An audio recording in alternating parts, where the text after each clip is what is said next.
Hey everyone, just wanted to give you a quick heads up. The second Global Product Owner Summit is coming soon. You can get all the details at bit.ly/Product Owner 2024. That's bit.ly/Product Owner 2024. And it's all lowercase, all one word. Oh, and stick with us until the end of the episode to know the dates and the tracks that we have for you in this year's summit. But for now, let's dive into today's episode. Hello, everybody. Welcome to our Team Tuesday this week with Dave Smith. Hey, Dave, welcome back. Hi, Vasco. Nice to be here. Thank you. Absolutely. A pleasure to have you. And today we're going to talk about teams. But before we dive into that, Dave, do share with us, what was the book that most influenced you as a Scrum Master? Okay, well, that one's a pretty easy one. It's Rubin's Essential Scrum. When I was first learning Scrum, the trainer I had, he said, you need to read the book. And I think the phrase he used was, if you read it, you soon realize that the Scrum Guide is a very terse and badly written summary of that book. Now, I was reading it, and Rubin's actually got a lot of anecdotes in there. There's a lot of learning. And when I look back at a single sentence in the Scrum Guide, it then explained that as to why that sentence exists. Without it, there's no context. And I know earlier versions of the Scrum Guide had a number of anecdotes or guys down the side, and all of these are now lacking on the later one, which is a bit of a pity that they were quite good. But it enabled me to have some quite searching discussions with him about the nature of Scrum. And I recommend for any Scrum Master, get your hands on a copy of that book. It really does flesh out and make you understand what the Scrum framework is all about. Do you have an anecdote that stayed with you from that book that you'd like to share? Yes, there's the one about the 4 relay race people. I don't know if you remember that one, but there is 4 people in a relay race, and one person runs, passes the baton to the second one, passes it to the third, and a manager comes along and says, well, look, one person's doing the work. What are the other 3 doing? Well, nothing. They're waiting for the button. Well, why don't you make them run on the spot? They're not busy. Get them going work. So they're running on the spot. And as soon as the relay comes along, of course, the second, third, and fourth runner are all shattered. They're all tired. And the race, they come last. Now, the 2 things you learn from that is, number 1, leave the team to design their own process. Okay, there may be a situation where somebody's sitting around doing nothing, but maybe that's not counterproductive. Maybe they're resting, maybe they're waiting, maybe they're thinking of things. Secondly, you may have somebody who's observing how things are working, and they suggest things or changes to be done, but those changes could be counterproductive because that person is only looking at what that runner is not doing, but not considering what the goal is. So if you focus on the goal, then you change your process, and the process may require some people sitting around doing nothing or standing around doing nothing, as the case may be. But that was a big thing I learned from, or the tale I remember from the book, which is why I tend to get quite annoyed at people talking about increasing velocity, making a perfect burn down. I think you're missing the goal completely. And something that ITIL taught me, ITIL version 2 really was about running an effective service desk, but version 3 was about running a business. And version 3 said we should stop looking at hardware and software and start looking up at customerware. These are the people that we should be serving. We should be delivering value to them. So let's stop squabbling amongst ourselves. Let's remember that up there is the customer who is still waiting for something while we're arguing about delivery schedules. They're the people that are going to judge us. They don't know about the machine that goes ping and what an object is. They just want to be able to post pictures of cats on Facebook. They don't care how it's done. They're interested in outcomes, and that changed my viewpoint as well. Yeah, absolutely. And that point about outcomes is incredibly important for all the work we do also as Scrum Masters. And part of that, of course, is creating a sense of purpose and direction for our teams who sometimes can become their own worst enemies. So that's the next topic we talk about, Dave. So tell us a story of a team. Give us a little bit about the context, maybe what kind of work they were doing, how big it was, stakeholder relationship, whatever that may be. And then describe for us how those small little things and behaviors that started maybe innocent enough over time grew and became a problem for that team. Okay, this is a department rather than a team. It's quite a large one, so it wasn't necessarily a Scrum team, and there are about 15 people. Again, this is a training course I delivered, and it's for a local government group who, if you know what local government is like in UK, they do tend to be quite slow-moving and bureaucratic. And there's often jokes about the reason why you've got a job in local government is because you can't get a proper job. It's a bit cruel. We do need people to run government, but the mentality and cultural workers there does tend to be quite a unique mindset. Now, in this group, there was one person with a completely pessimistic approach. It didn't matter what I said or did. It was all about, it'll never work. We can't do it here. They were coming up with lots of reasons why it wouldn't work. And you'll know that when you talk to Scrum teams, it tends to be, these are a lot of reasons why we can't get it to work for us. These are barriers to making it work rather than it won't work. It's just that we can see too many hurdles and we can't see ways past them. Now, unfortunately, the person was actually quite senior. I mean, she was a lady of about 40, 50 or so, but she'd been there. I think it was probably her only job. And she'd been there so long, she'd just become an entrenched part of the organization. And there were many younger people who looked up to her. So when she said this thing won't work, they just took it from her as a gospel. That was perfectly fine. Now, unfortunately, she was, I wouldn't say a leader, but she was a major influence because people thought if she's not happy with it, then the rest of us can't be happy. You know, there was just this appeal to authority or seniority of the person dictated how things were going to work. But there was some younger person, they were listening to it, and you could see glimmers in their mind of what was going on. They were frightened of speaking up. But later on at lunchtime or so, I talked to them a bit about it, and they said, well, we can see this, but this woman, Val, is not on board with it.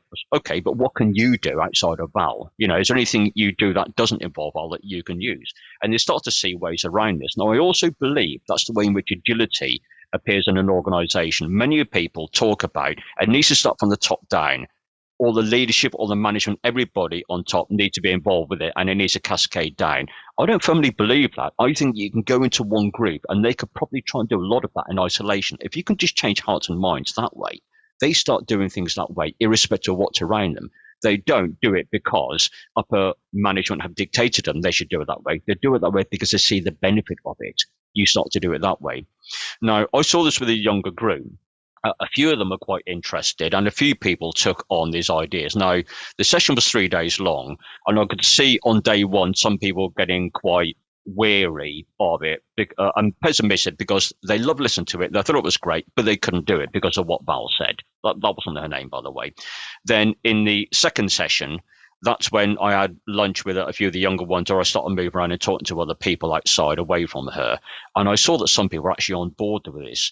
Now, by the third day, there were a number of people who actually seemed to be quite enlightened by what we were saying and doing. And even though she was saying, well, that won't work here, or we can't do that because, you could see a number of these people were actually getting quite annoyed with her and almost dismissive of what she was saying. And I thought, have I actually changed their minds? Have I swayed them away from her influence towards mine? Because some of these actually seem to be quite positive about trying to put it to work. And towards the end, I think it was about lunchtime, after lunchtime on the last day, a few of them were speaking up to say, well, Fred could probably do this, or maybe Ginger should have been in the course because that thing would have actually helped her. Maybe we need to take this to John. And they were talking about ways of moving it forward. And I thought, this is what I want. I don't want you to sit here and just learn this topic. I don't want you just to go through the exam. I want, after I've walked out that door, you to be inspired onto something greater. Okay. Now, of course, the whole team weren't working on a particular project, but they were working on some shared objectives, some goal. They served a purpose.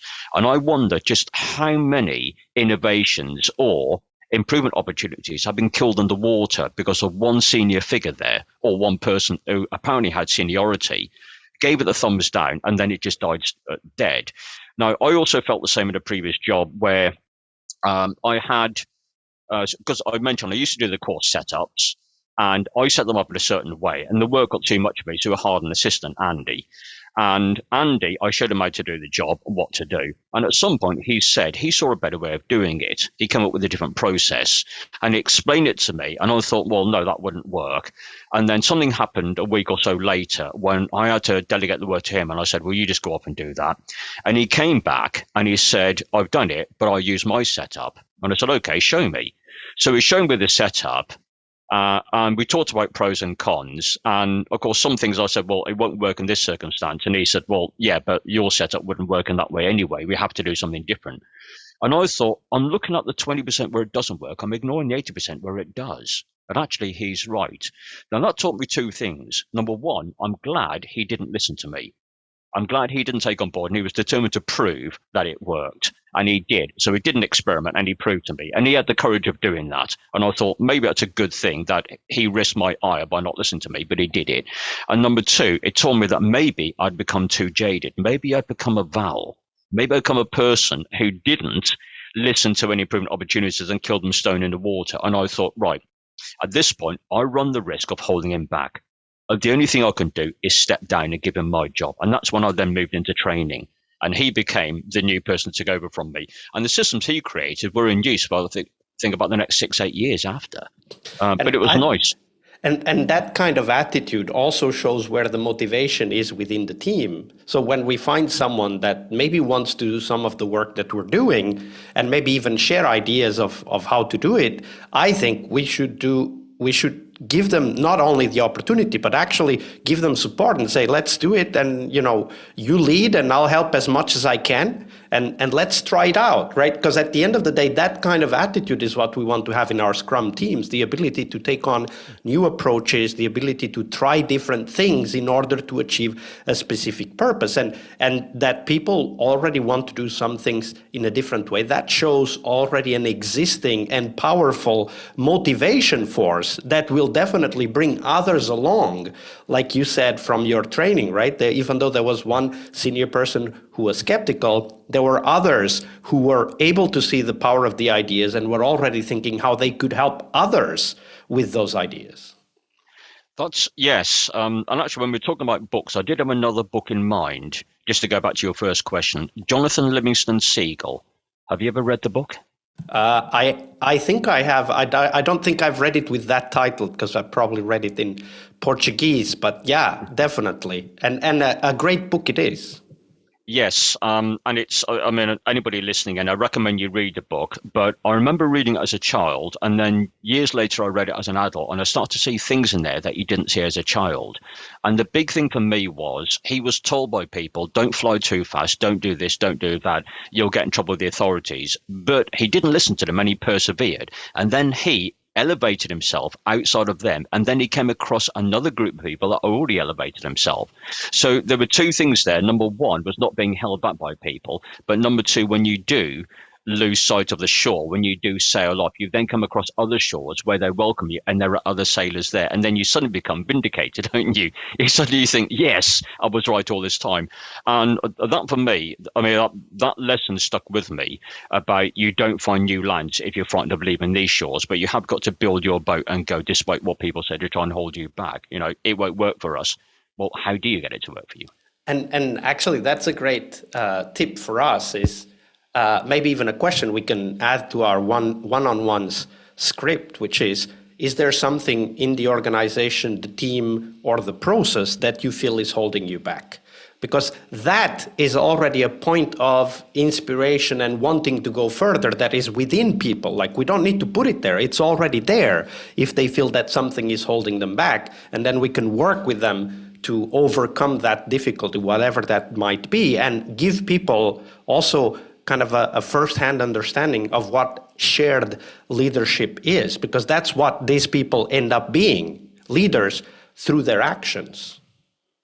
Very true. In fact, a lot of my consultancy was based around that simple question rather than what are the problems you've got. It's if I gave you a magic wand and you waved it and you just fixed one thing overnight, what would that one thing be? And it got people to think about the solution, to start working their way towards a change mindset rather than focusing too much on the problem. As soon as we start talking about the change you want to make, we kind of admitted there's a problem already, but we don't dwell on it. And we talk about what are the benefits of doing that? What are the things that prevent us from actually implementing that change? And that's what I think retro should be about. We should focus on what is a picture of great and how should we move towards that? Absolutely. Dave, thank you very much for sharing all of these stories and anecdotes with us. You're welcome.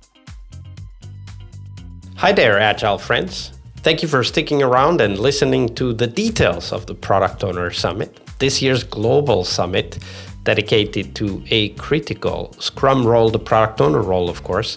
We'll have some amazing keynotes and 4 tracks filled with first-hand stories and experiences for product owners to learn more about that critical Scrum role.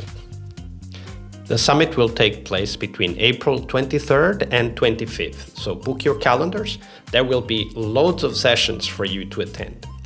One of the keynotes will be Dave West, the product owner and CEO at Scrum.org, one of the largest Scrum organizations in the world.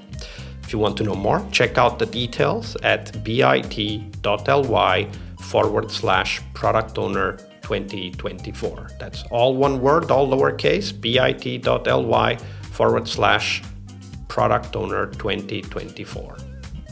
We will also have 4 tracks. The 4 tracks will cover cross-functional product ownership. That's track 1. As Pixar's Ratatouille said, not every idea can be a great idea, but a great idea can come from anywhere. And this quote emphasizes the importance of a product owner being open to all ideas, regardless of the source, and also challenges us to focus on getting good ideas from everywhere and involving the whole team in the product owner role and responsibilities. The second track is Designing Products for Growth, where we explore how to craft products ready for scalable growth, merging practical strategies with innovation. The idea here is to learn to design products for growth, whether it is sales or customer acquisition. The third track is Know Your Users, user-centric approaches for Agile development. In this track, we learn to master user-centric techniques in Agile development, to deeply understand customer needs and transform insights into meaningful UX designs that focus on engagement and satisfaction. This is a track ideal for innovation-focused Agile teams. And the fourth track, one of the most exciting tracks in my opinion, is product development with AI, ideas for product owners. Not only do we discuss about using AI in the products, but also AI for product owners to learn to make a bigger impact with the help of the AI tools that we already have. The Product Owner Summit will also present to you great opportunities to network with your peers. So get your ticket and join our Slack. You can get the ticket and join the Slack at bit.ly/product owner 2024. As always, we have free tickets and also the paid tickets that help to support this podcast. So check them out at bit.ly/product owner 2024. That's all lowercase, all one word, product owner 2024. I'll see you in the summit floor.